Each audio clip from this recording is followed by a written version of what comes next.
magazine.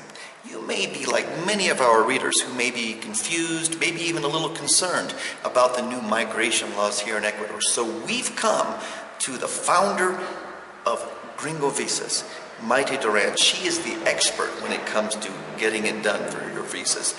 And why did we come to her? She's done more than probably anybody in all of Cuenca, so we're excited to meet with her.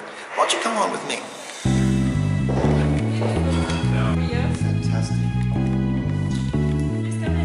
Zoe, thank you for taking the time to do this. Good morning, Maite. Beautiful offices you have here. Thanks, Brian. Welcome. Maite, there is a lot of confusion and concern over the new migration laws here in Ecuador for those who already live here and those who are thinking about coming.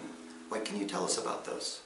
Well, first, the new law makes a lot of changes in obtaining a visa. All of you readers need to know that. And not all of the regulations haven't been drafted and approved yet.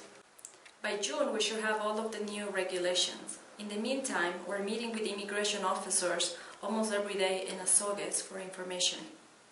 And for my friends who are coming to visit here in Ecuador, are there any changes they need to be aware of?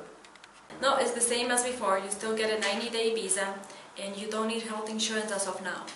So Maite, for those of us who already have permanent residency visas, is there any danger of us losing those? No, the law is not retroactive. However, you might need to buy health insurance in the future. What about those who have already submitted their visa applications? Are they impacted in any way? Yes, they are. If the application was submitted before February 6, they still will be able to receive a permanent residency visa, just like before. We just had a client that received their visas yesterday. Their application was submitted back in January. I know February 6th is an important date. Are there any changes for those who submitted following that date? Well, if your application was submitted after February 6th, you will be subject to the new law. So, are there any major changes to the new migration laws? Yes, they are, Brian. This new law is very different than in the past. For example, now you have to get a temporary visa for 2 years before you can apply for your permanent residency visa. That's a big change. So let me make sure I understand. Now you are required to live here for 2 years on a temporary visa before you can receive a permanent visa here in Ecuador. Yes, Brian, you are correct. There are many changes. For example, under the pension visa, in the past, you only needed to show $100 for the additional dependent. Now that has increased to $500. Now, under the professional visa, you did not need to show any income. Now you need to show at least $375 per month.